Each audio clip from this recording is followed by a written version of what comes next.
Ex-rapper to punting career path. Wow. The most abrasive commentator in hip-hop. I think they meant another. Okay. Mm-hmm. I mean, this could be the rollout for bringing the show back. Let that hurt go. It's been far too long.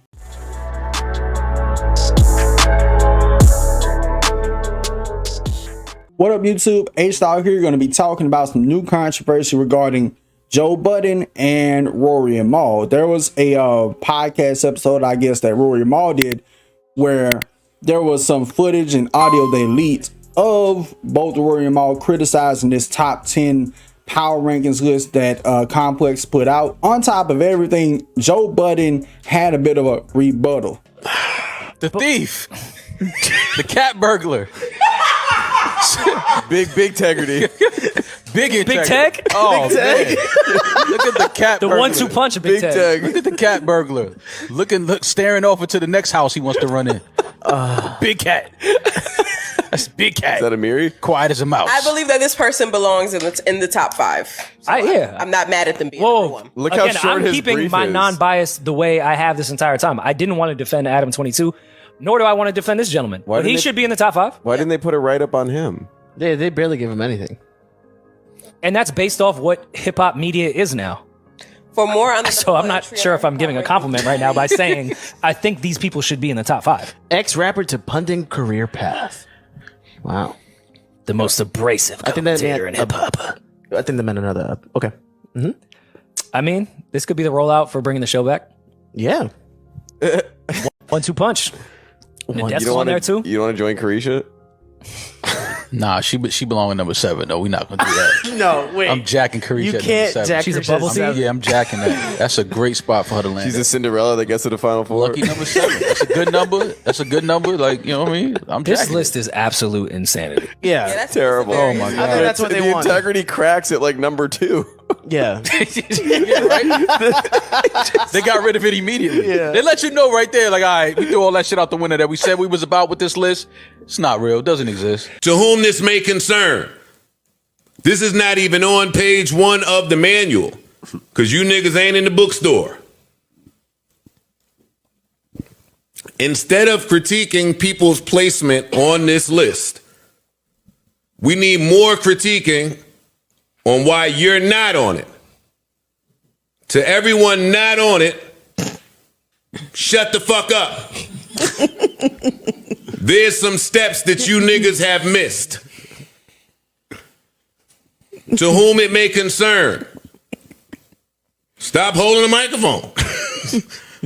Like if I'm just giving out podcast advice, it's certain niggas, y'all can't speak to me, y'all didn't do the work yet. You didn't go in the bookstore. Hire the editors. Get people to help. Invest in the staff. Get more staff. Stop check chasing. Stop doing the bare minimum and expecting that to yield results. You niggas are the bare minimum boys. You niggas get that bag, put it in your pocket, and do the bare minimum. I don't want to hear none of you niggas talk about nobody in here. Hey, to whom it may concern. Because niggas here get to work. All niggas do is get to the work. Hey, it ain't even nothing to be mad at. We just stating facts right now. She didn't move cross country. This nigga ain't slept in months. I ain't something different. I won't put his business out there. And Parks, I won't put his business out there either. But the point is, niggas come in here and head down to the finish line. That's it. To work. There's nothing else to talk about. He's already dead. Boy, oh boy, Joe Budden really ethered the fuck out of Rory and Mal, huh? I'll be honest about this. I actually agree with Joe Budden being on top because he's somebody who's been in the hip hop podcast game for a very long time.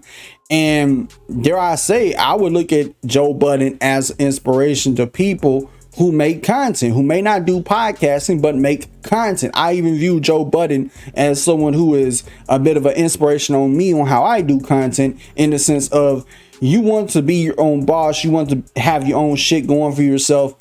And I could even cite in a podcast episode where he responded to Charlemagne. You would be sadly mistaken in all three of those. This goes back to the Breakfast Club interview with Dame Dash.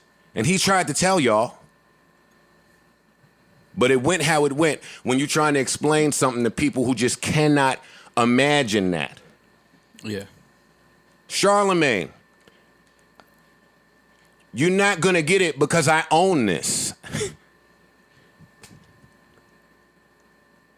My most valuable, my most powerful, my most accomplished asset, I own it. Ownership. You see all these black people running around preaching ownership, ownership, ownership.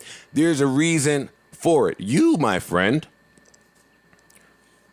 work for iHeart and have for 10 years. I came in here one day and said, yo, Stephen A. Smith got $10 million a year. I see him on everything. He's doing the finals, Sports Center. He's interviewing athletes. He's fucking talking to Max. He's talking to this person. He's got a radio show. He's doing everything in the world. 10 million? Well, yeah, when you don't own some shit. Yeah.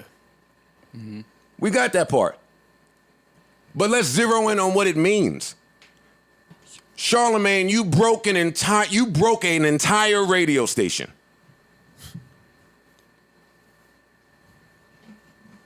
Number one, morning drive. 10 years in a row.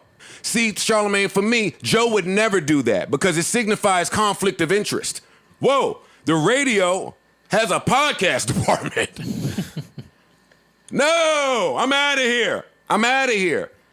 I only thought the Spotify shit would make sense because they were fighting with the labels. Let's get them some money and see what they do with it. We synced it.